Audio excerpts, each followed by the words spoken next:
Chromosomes. Little strands of nucleic acids and proteins are the fundamental genetic instructions that tell us who we are at birth. Most people are born with 46 chromosomes, but each year in the United States, about 6,000 people are born with an extra chromosome, making them a person with Down syndrome. If you've ever encountered someone with Down syndrome, you know that they are some of the kindest, most joyful people you will ever meet. They truly have something extra. My name is Lisa Nichols, and I have spent the last 24 years as both the CEO of Technology Partners and as the mother to Allie.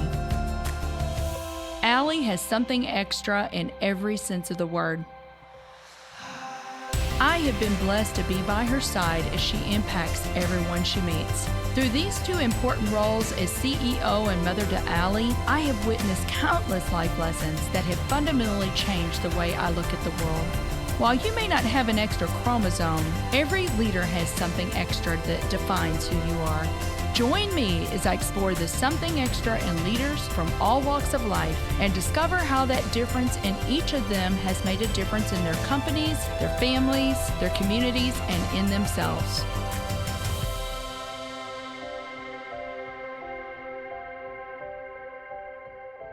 I am thrilled to have Kristine Swan on the show today. Kristine is the Vice President of IT Business Partnering for Digital Farming at Bayer Crop Science.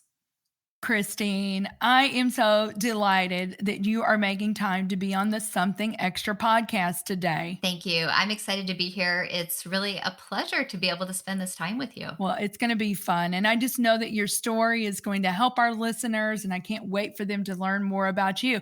We've been a partner, Technology Partners has been a partner of Monsanto Bayer for, I want to say 24 years, something like that.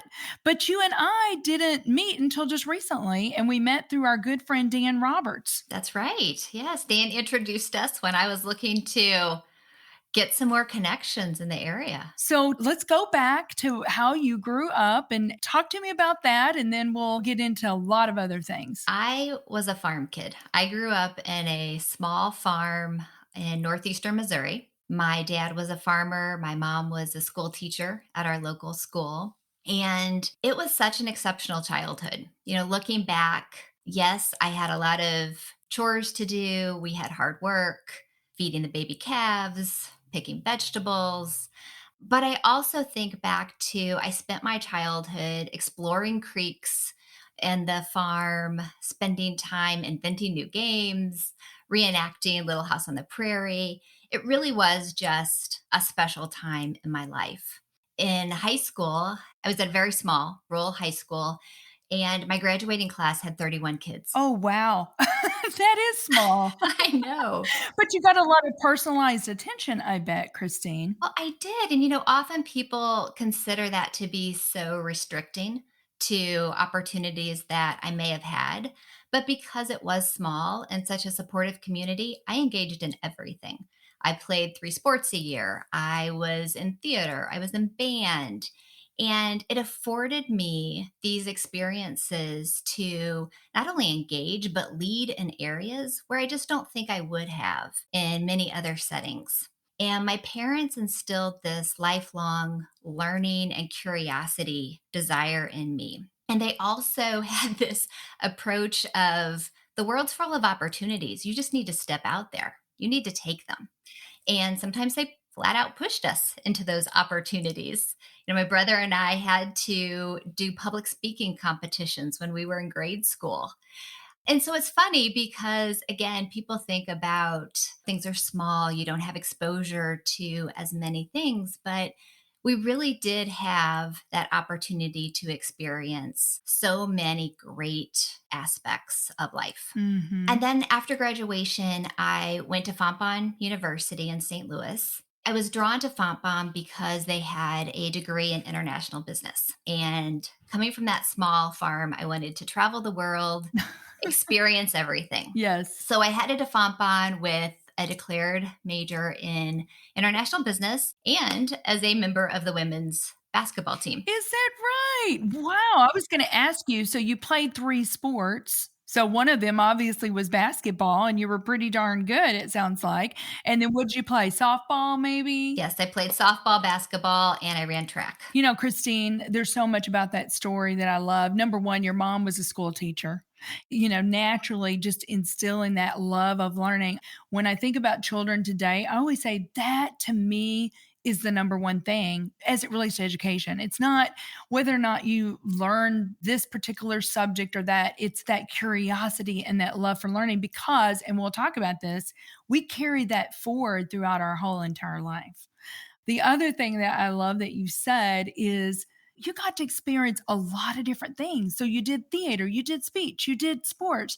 Having that well-roundedness, I mean, you probably pulled skills from every one of those extracurricular things that you participated in. Yes. And, today I think we narrow our kids so early and try and specialize them that they miss out on a lot of those different, as you said, areas where I can really draw on different skills, different ways to understand people and empathize with people that were all part of being able to engage in so many areas. Yeah, and I don't know what to do about that exactly, but I feel the same way because being able to experience a lot of different things and doing a lot of different things, I just for myself, I was the same way. I got to do a lot of different things, and I know that I carried forward a lot of those different skills even today. So I'm not sure that we can solve that challenge right now in this 30 minutes, but it's definitely something for us all to think about.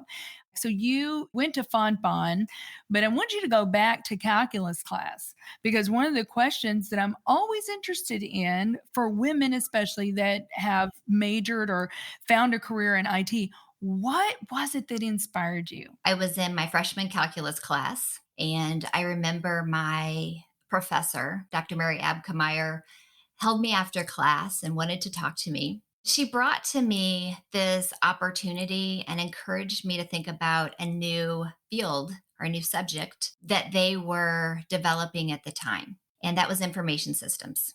She told me that I would be able to parlay both my interests in business and continue on that degree path, but at the same time, pick up additional coursework, an additional focus in computer science to be able to get a dual degree at the end of the day. And I'd never really thought of that. But she clearly saw something in me that, one, I didn't know even existed at the time as a career path.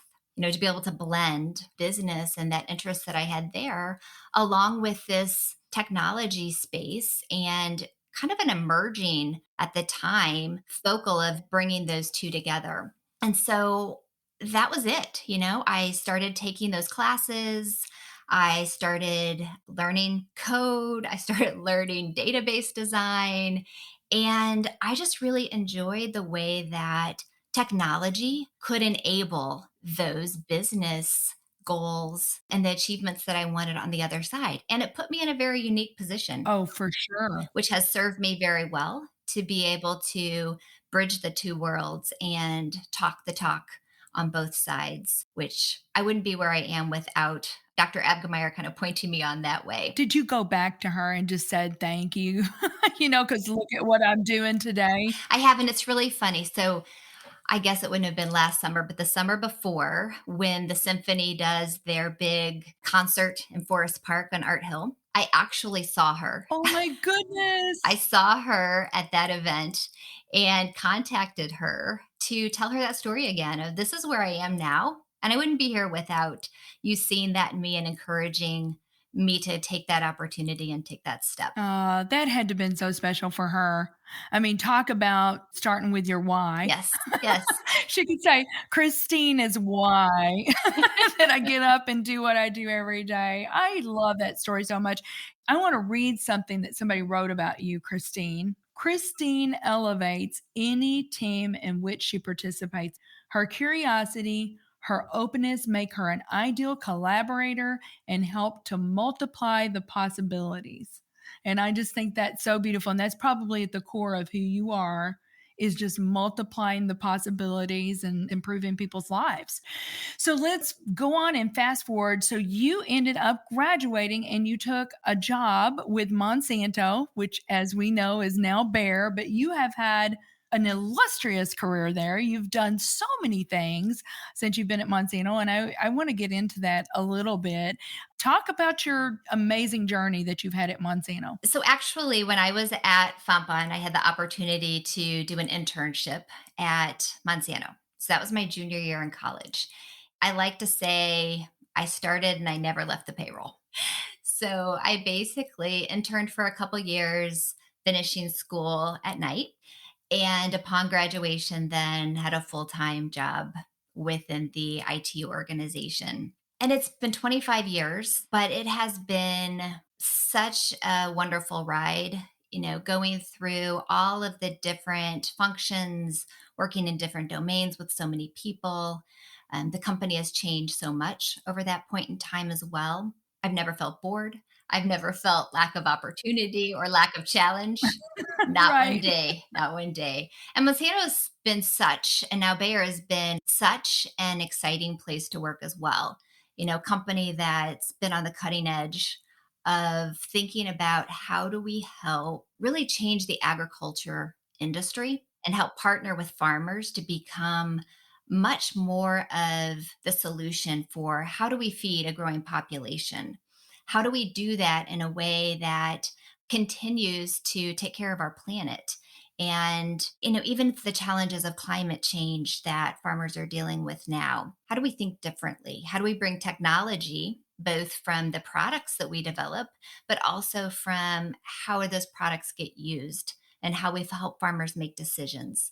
So our goals are big and lofty. Our mission for Bayer is health for all, hunger for none. So there's no time to be bored. Right. When you're making those kind of contributions to the world, I mean, yeah. That's right. So say that again. It's health for all, hunger for none. Health for all, hunger for none. And we know that our food can be our medicine. Yes. So right now, Kristine, you are the head of IT business partnering for digital farming. So tell our listeners, what does that mean exactly? So I have this really unique opportunity to have one foot in our in-house, so to speak, startup company of the Climate Corporation, which is all about equipping farmers with the data and the insights that they need on farm, personalized to their farm, to be able to get the best outcomes that they can. And that is completely a digital business. And at the same time, I have a foot in the large global corporation of Bayer, which has all of these other aspects of being able to get to our goals and our missions and ambitions. And so it's a really great opportunity. And my team is, again, excited every day to be working on these challenging problems of thinking about how do we combine this tech startup, digital farming, being able to get data from a field, use decision science to be able to get better insights from that. How do we combine that with our Bayer products and with some of our other R&D pipeline capabilities to really help bring new solutions to the industry as a whole? Very good. You guys have invested a lot in the digital farming and in what you're doing there. So let's talk about this real quick, Kristine, and then we'll take a quick break.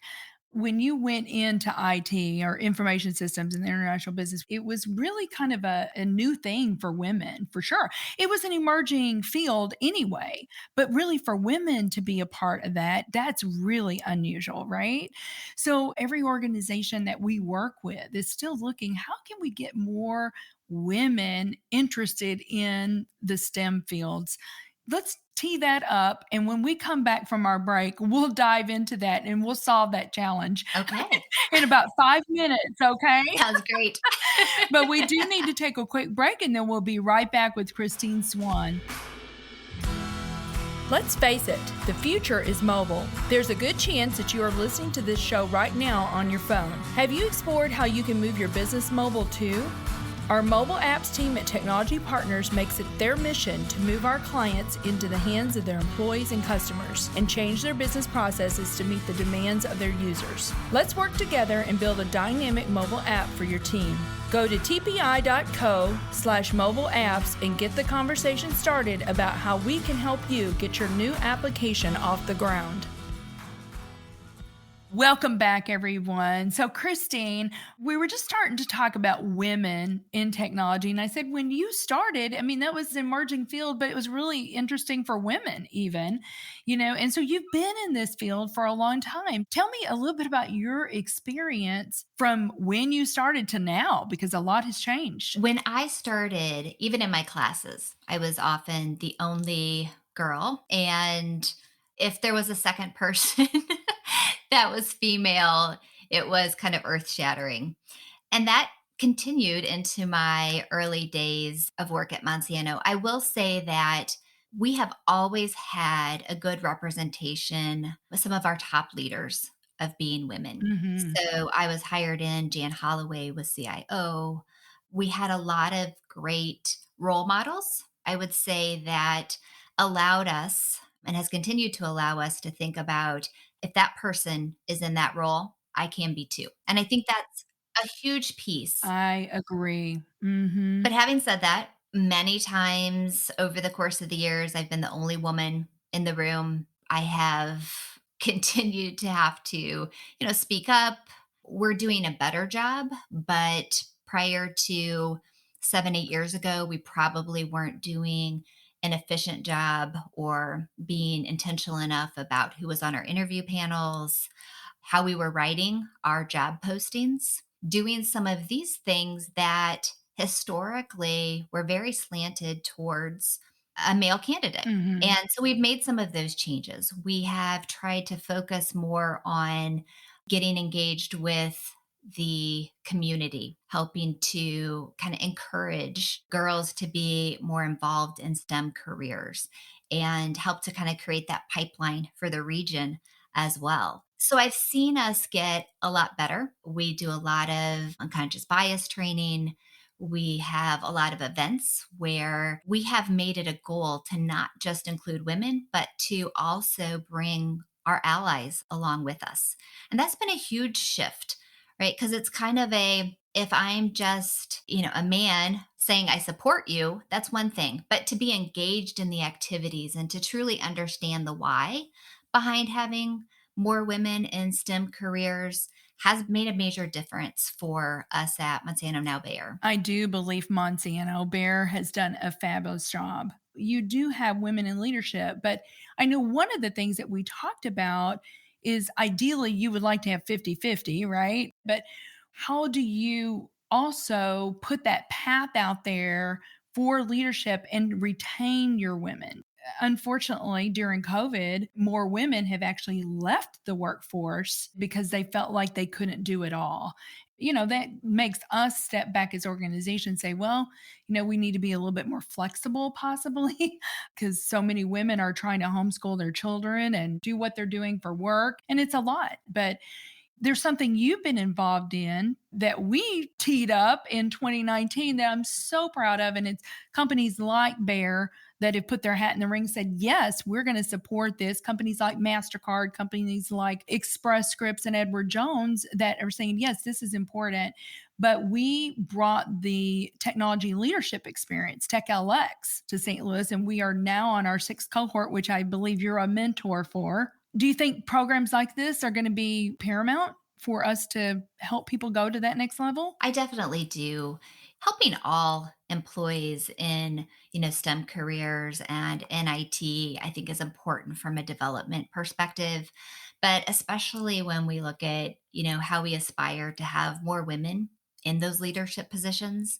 And it's not just a matter of we want to have the best numbers, or we want to hit a certain goal. We know that we have better digital products. We know that we do better customer experience work. We know that having diverse teammates working on these big, hard problems makes our solutions better, makes our solutions maximized, and really helps to drive where we need to go. And so it makes good business sense beyond just being the right thing to do. Programs like TechLX, which I've recently gotten involved in, are some of the core foundational things that we need to put in place and we need to encourage women to attend so that we can support their continued growth.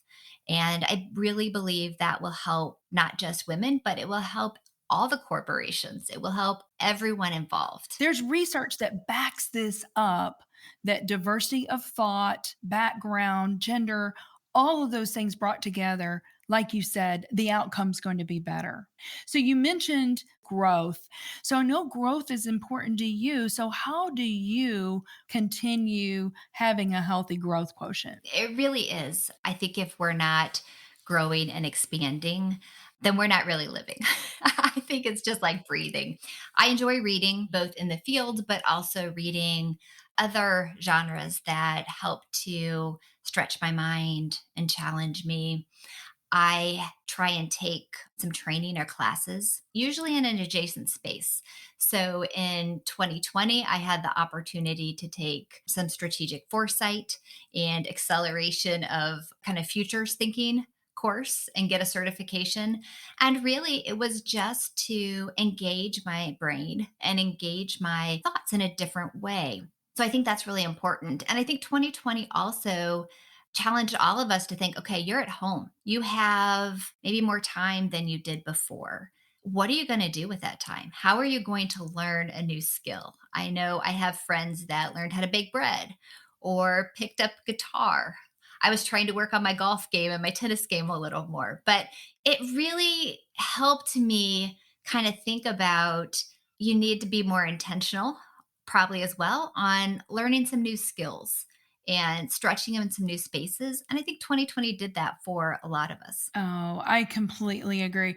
I've got a mentor of mine that always talks about margin. And he says, if you have your life so jam packed that there's no margin, then there's no room for anything new to grow. Oh, that's good. So I love that. I love that you worked on your golf game and your tennis game and this futurist, this foresight. That is so cool.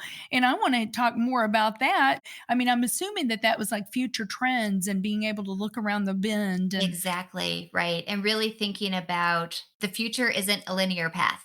And there are going to be a lot of unpredictable, which obviously we witnessed this past year as well, a lot of yes. unpredictable things that happen. And how do we best prepare ourselves and our businesses for that future? Right. Certainly in the business, you need to be thinking, what could be around the corner? How are we going to maybe re engineer or think about the business differently, but our life as well? So, Christine, I want to talk about something extra.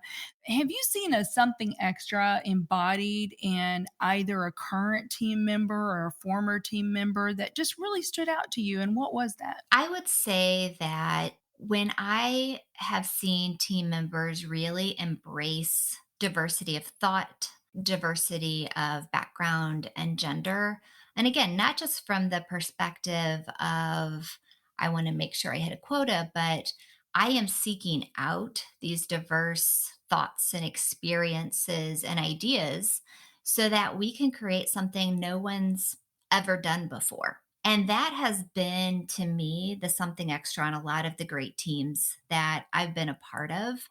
Those that can truly be forward thinking, truly be innovative, are ones that are able to pull and recognize the value of pulling those different thoughts, opinions, and perspectives. I love that. Well, tell me, is there a time where maybe that something extra was missing that you can look back on now and say, wow, maybe I could have been more this? I think it goes kind of to this. I'll use a basketball analogy, right? Of you miss 100% of the shots you don't take. I talked earlier about how important it was for me, my whole life, to be able to seize opportunities. And I think the times that something was missing, it's when I didn't take that risk or I didn't take that opportunity that I should have. I was too cautious. So, whether that is an opportunity of speaking up in a meeting, saying something that I needed to say, or feeling not quite confident or comfortable in taking on a new project or a new role. To me, those are the times in which we do ourselves the greatest disservice. And those are the times I'd say that I didn't have that something extra I needed to have. Mhm. So, Kristine, what do you believe is something extra that every leader needs? I think that something extra is optimism. And it's optimism not just in the current situation or the future, but it's optimism in the people that they lead. Being able to see what that person cannot see in themselves and having that confidence in them and giving them that optimism as well.